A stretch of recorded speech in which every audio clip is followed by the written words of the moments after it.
হাদিসের কিতাব জাওয়াইদুল মুসনাদ, এই কিতাবের 944 নম্বর হাদিস। কানা রাসূলুল্লাহ সাল্লাল্লাহু আলাইহি ওয়াসাল্লাম কাসীরা শা'রির রাস, নবীজি সাল্লাল্লাহু আলাইহি ওয়াসাল্লামের চুল মুবারক ছিল ঘন। তাহলে আপনাদেরকে যদি প্রশ্ন করা হয় নবীজির চুল কেমন ছিল, ঘন নাকি পাতলা, কি জবাব হবে? পরের প্রশ্ন, নবীজির চুলগুলা কি লম্বা ছিল না কোঁকড়ানো ছিল? একজনের মাঝখান থেকে বলেই ফেলছে কোঁকড়ানো, আমি বলছি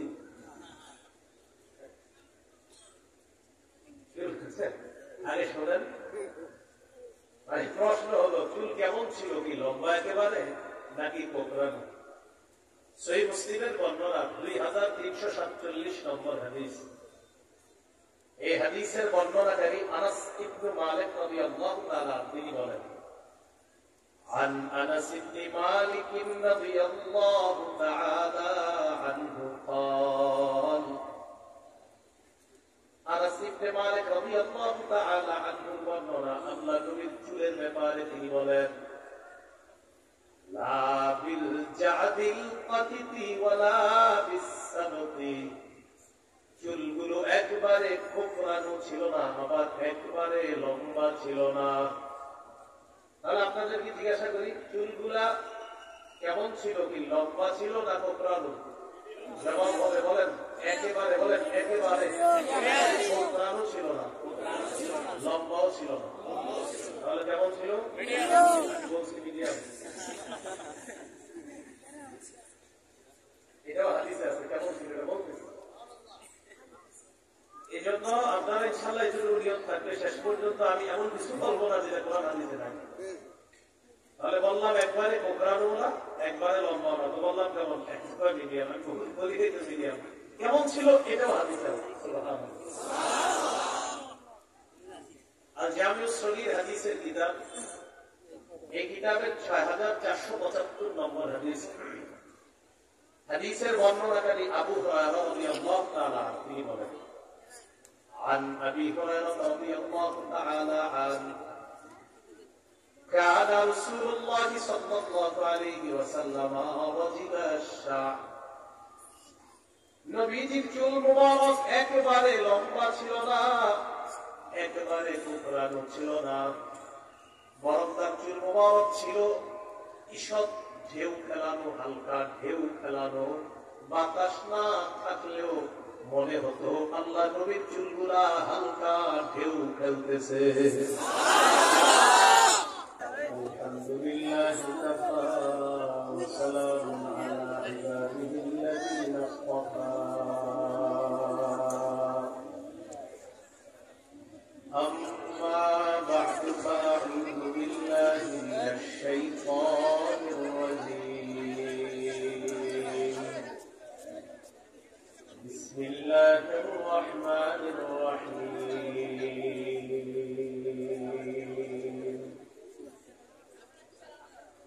وما أرسلناك إلا رحمة للعالمين.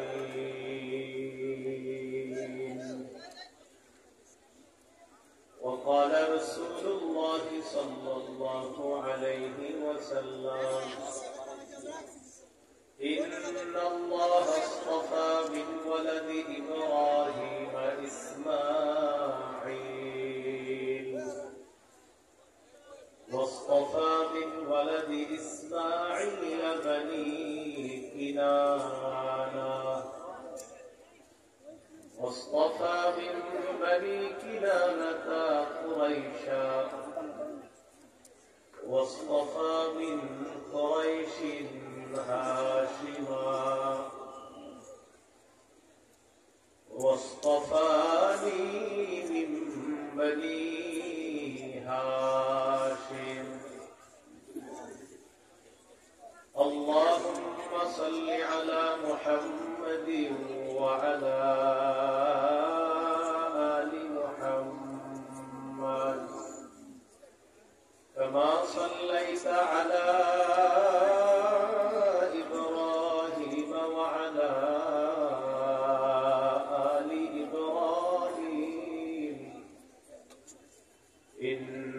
حميد مجيد اللهم بارك على محمد وعلى آل محمد كما باركت على إبراهيم وعلى آل إبراهيم إنك حميد مجيد اللهم إني أعوذ بك من شر لساني ومن شر سمعي ومن شر بصري ومن شر مني দারুল ইসলাম ইন্টারন্যাশনাল মাদ্রাসার উদ্যোগে আয়োজিত ইসলামী মহাসম্মেলনের সম্মানিত প্রধান আলোচক মাওলানা হাফিজুর রহমান সিদ্দিক কুয়াকাটা, প্রতিষ্ঠাতা প্রিন্সিপাল জামিয়া তালিমিয়া মাদ্রাসা আদর্শনগর ঢাকা, মাওলানা রাশেদুল ইসলাম রহমতপুরী, সভাপতি বাংলাদেশ কোরআন শিক্ষা বোর্ড কুমিল্লা, হাফেজ মাওলানা গাজী আল মাহমুদ, সভাপতি জাতীয় উলামা মাশায়েখ আইম্মা পরিষদ গাজীপুর, আজকের মাহফিলের সম্মানিত সভাপতি হাজী মোহাম্মদ আব্দুর রাজ্জাক ঢালী, বিশিষ্ট শিল্পপতি, সমাজসেবক ও শিক্ষানুরাগী স্কয়ার মাস্টার বাড়ি, সহসভাপতি হাজী মোহাম্মদ আব্দুর রউফ, বিশিষ্ট ব্যবসায়ী স্কয়ার মাস্টার বাড়ি, প্রধান অতিথি আলহাজ মোহাম্মদ মোর্শেদ আলম, এক নং যুগ্ম আহ্বায়ক ভালুকা উপজেলা বিএনপি, সম্মানিত অতিথি জনাব মোহাম্মদ জিয়াউর রহমান, সদস্য ময়মনসিংহ দক্ষিণ জেলা যুবদল, উদ্বোধক জনাব মোহাম্মদ মুস্তাফিজুর রহমান, সদস্য আহ্বায়ক কমিটি ভালুকা উপজেলা বিএনপি, বিশেষ অতিথিবৃন্দ, আমন্ত্রিত অতিথিবৃন্দ, আমন্ত্রিত মেহমানবৃন্দ, আমন্ত্রিত হযরত উলামায়ে কেরাম, মুসলমান ভাইরা, আল্লাহ তাআলার দরবারে শুকরিয়া আদায় করছি। আল্লাহ তাআলা আমাদেরকে এই মাহফিলে উপস্থিত হওয়ার তৌফিক দান করেছেন বলে আলহামদুলিল্লাহ। আমি আপনাদের সামনে সূরাতুল আম্বিয়া থেকে 107 নম্বর আয়াতে কারিমা তেলাওয়াত করলাম। রাসূলুল্লাহ সাল্লাল্লাহু আলাইহি ওয়াসাল্লামের একটি হাদিস পেশ করলাম। আয়াতে আল্লাহ তাআলা বলেন, ওয়ামা আরসালনাকা ইল্লা রাহমাতাল লিল আলামিন, নবী আমি আপনাকে গোটা জগতের জন্য রহমত হিসাবে পাঠিয়েছি। রাসূলুল্লাহ সাল্লাল্লাহু আলাইহি সাল্লামকে আল্লাহ তাআলা গোটা জগতের জন্য রহমত বানিয়েছেন। তিনি মানুষের জন্য যেমন রহমত ছিলেন, হাইওয়ান পশু পাখি তাদের জন্য তিনি রহমত ছিলেন। রাসূলুল্লাহ সাল্লাল্লাহু আলাইহি ওয়াসাল্লাম পৃথিবীতে আগমন করলেন। যেই মাসে আগমন করলেন সেটা হলো রবিউল আউয়াল মাস। যেই বারে জন্মগ্রহণ করলেন এটা হলো সোমবার। যেই তারিখে জন্ম নিলেন 8, 9 অথবা 12 রবিউল আউয়াল। রাসূলুল্লাহ সাল্লাল্লাহু আলাইহি ওয়াসাল্লাম নিজের বংশ সম্পর্কে নিজেই আলোচনা করেছেন। তিরমিজির বর্ণনা 3605 নম্বর হাদিস। এই হাদিসে রাসূলুল্লাহ সাল্লাল্লাহু আলাইহি ওয়াসাল্লাম ইরশাদ করেন, ইন্নাল্লাহা আসতাফা মিন ওয়ালাদি ইব্রাহিম ইসমাঈল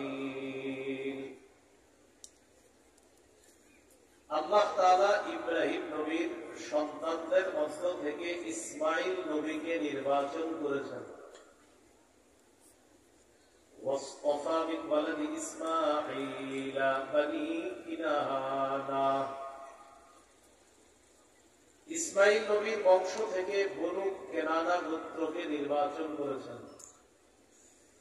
ওয়াসতাফা মিন বানি কিনানাতা কুরাইশা, বনু কেনানা গোত্র থেকে আল্লাহ কুরাইশকে নির্বাচন করেছেন। কুরাইশের নামটা মোটামুটি পরিচিত আমাদের। ওয়াসতাফা মিন কুরাইশিন বানি হাশিম, কুরাইশ থেকে আল্লাহ বনু হাশিমকে নির্বাচন করেছেন। ওয়াসতাফানি মিন বানি হাশিম, নবী বলেন আল্লাহ তাআলা আমাকে বনু হাশিম থেকে নির্বাচন করেছেন। তাহলে ইব্রাহিম নবীর থেকে ইসমাইল নবী, ইসমাইল নবী থেকে বনি কিনানা, বনু কিনানা থেকে হলো কুরাইশ, কুরাইশ থেকে হলো আপনার বনি হাশিম। এই বনু হাশিম থেকে আল্লাহ তাআলা মুহাম্মদ সাল্লাল্লাহু আলাইহি সাল্লামকে নির্বাচন করেছেন।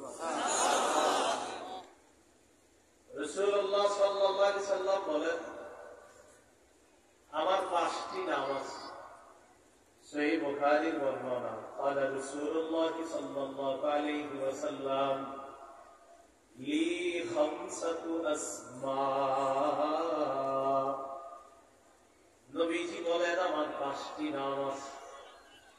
1 নম্বর আনা মুহাম্মদ, আমার নাম হলো মুহাম্মদ। 2 নম্বর আনা আহমদ, আমার নাম হলো আহমদ। মুহাম্মদ মানে যার প্রশংসা করা হয়, আহমদ মানে যিনি অধিক প্রশংসা করেন। আনাল মাহি আল্লাযী ইয়ামহুল্লাহু বিহিল কুফর, আমার একটা নাম হলো মাহি আল্লাযী ইয়ামহুল্লাহু বিল কুফর।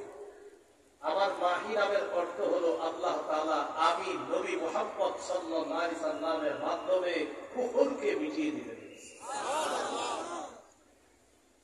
4 নম্বর আনাল হাশির আল্লাযী ইহশারুন নাসু আলা কদামাই,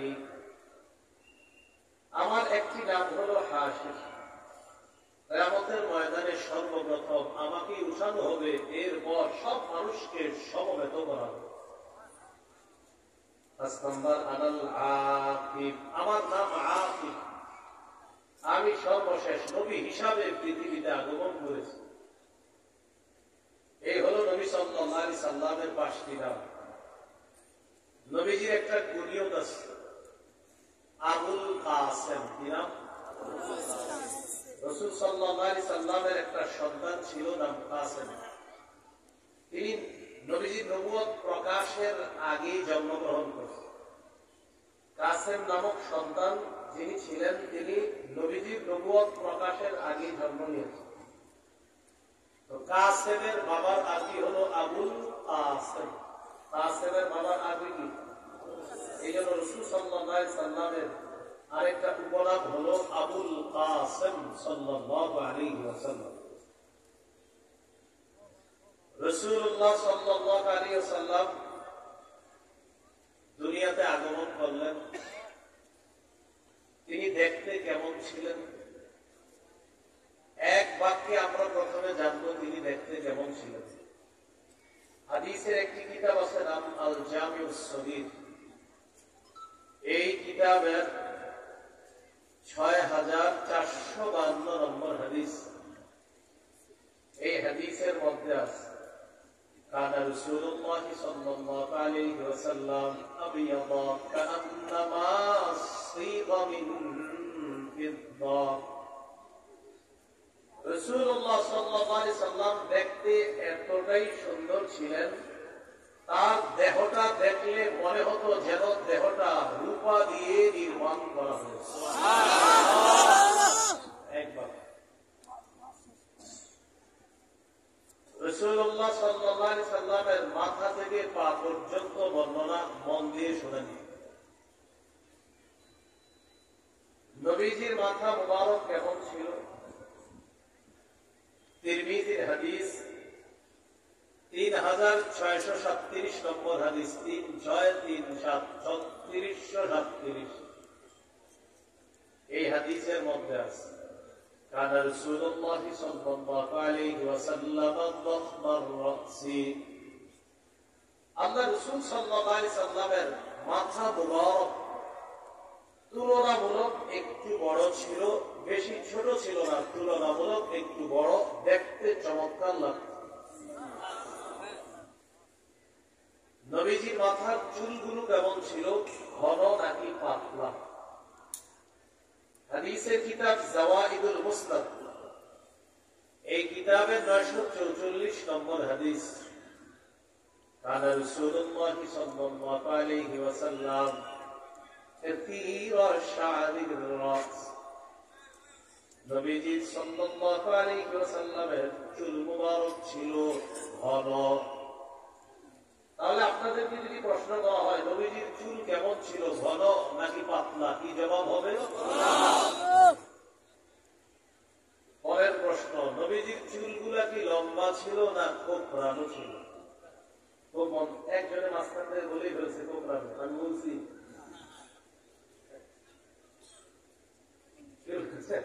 আগে শোনেন। প্রশ্ন হলো চুল কেমন ছিল, কি লম্বা একেবারে নাকি কোঁকড়ানো? সহিহ মুসলিমের বর্ণনা 2347 নম্বর হাদিস, এই হাদিসের বর্ণনাকারী আনাস ইবনে মালিক রাদিয়াল্লাহু তাআলা তিনি বলেন, عن أنس بن مالك رضي الله تعالى عنه قال, আনাস ইবনে মালিক রাদিয়াল্লাহু তাআলা আনহু বর্ণনা, আল্লাহ নবীর চুলের ব্যাপারে তিনি বলেন, লা বিল জাদিল কাতিতি ওয়ালা বিসসাবতি, চুলগুলো একবারে কোঁকড়ানো ছিল না, আবার একবারে লম্বা ছিল না। তাহলে আপনাদেরকে জিজ্ঞাসা করি, চুলগুলা কেমন ছিল, কি লম্বা ছিল না কোঁকড়ানো? জবাব হবে, বলেন একেবারে, বলেন একেবারে কোঁকড়ানো ছিল না, লম্বাও ছিল না। তাহলে কেমন ছিল? বলছি মিডিয়াম। এটাও হাদিসে আছে, কেমন ছিল এটা বলতেছে। এই জন্য আপনারা ইনশাআল্লাহ এই জন্য নিয়ত থাকবে, শেষ পর্যন্ত আমি এমন কিছু বলবো না যেটা কোরআন হাদিসে নাই। তাহলে বললাম একবারে কোঁকড়ানো না, একবারে লম্বা না, তো বললাম কেমন, একবারে মিডিয়াম। আমি বলি তো মিডিয়াম কেমন ছিল, এটাও হাদিসে আছে। সুবহানাল্লাহ। আর জামিউস সগীর হাদিসের কিতাব, এই কিতাবের 6475 নম্বর হাদিস, হাদিসের বর্ণনাকারী আবু হুরায়রা রাদিয়াল্লাহু তাআলা তিনি বলেন, عن أبي هريرة رضي الله تعالى عنه كان رسول الله صلى الله عليه وسلم رجل الشعر, নবীজির চুল মুবারক একেবারে লম্বা ছিল না, একেবারে কোঁকড়ানো ছিল না, বরং তার চুল মুবারক ছিল ঈষৎ ঢেউ খেলানো, হালকা ঢেউ খেলানো, বাতাস না থাকলেও মনে হতো আল্লাহ নবীর চুলগুলা হালকা ঢেউ খেলতেছে। একেবারে কোঁকড়ানো না, লম্বাও না, তাহলে কেমন বলেন? ঈষৎ ঢেউ খেলানো, হালকা ঢেউ খেলানো ছিল। রাসূলের চুল মুবারক হালকা ঢেউ ঢেউ এরকম ছিল। ইন ফারাকাত আতীকাতুহু ফারাকা ওয়া ইল্লা ফালা, নবী যদি তার চুলগুলো এমনিতেই সিঁথি হয়ে যেত তাহলে চুলগুলো আল্লাহ নবী সিঁথি করতেন। চুল যদি অনায়াসে সিঁথি কাটতো তাহলে সিঁথি করতেন, চুল অনায়াসে সিঁথি হলে নবীজি সিঁথি করতেন। ওয়া ইল্লা ফালা, আর অনায়াসে সিঁথি না আসলে সিঁথি কাটতেন না।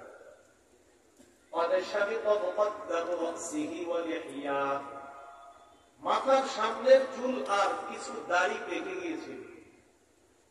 কানা ইদা দাহানা লাম ইয়াতাবায়্যান ওয়া ইদা শাইসা রাসুহু তাবায়্যানা, নবী যদি চুলগুলা আছড়িয়ে রাখতেন, তেল দিতেন, তেল দেওয়ার পর যদি আছড়াইতেন তাহলে ওই সাদা দাড়ি চুলগুলা দেখা যাইত না।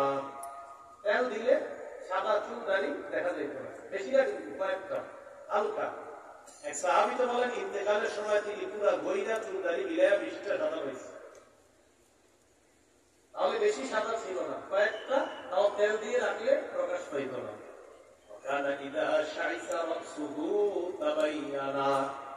আর চুলগুলা যখন এলোমেলো থাকতো, একটু অগোছালো থাকতো, অগোছালো মানে এর মানে আমার নবীর চুল কিন্তু এলোমেলো হলেও সুন্দর, নবীকে যেভাবে দেখবেন সেভাবে সুন্দর। চুল যদি না ছাড়ানো থাকতো তখন আপনার ওই সাদা চুলটা প্রকাশ পাবে, তেল দেওয়া অবস্থায় থাকলে প্রকাশ পাইতো না। আর যদি তেল না দিতেন, এমনি আপনার তেলের বিপরীত ছিল। বাংলা আমরা আমাদের সব সামনে বলি অগোছালো, সাইসা মানে হলো অগোছালো থাকা। এর মানে রাসূল সাল্লাল্লাহু আলাইহি ওয়াসাল্লামের চুল অগোছালো, এর অর্থ হলো তেল দেওয়া না থাকলে, চুল যদি সিটি করা না থাকতো, এমনি থাকতো, তাহলে চুলটা ওই সাদা চুল দেখা যেত।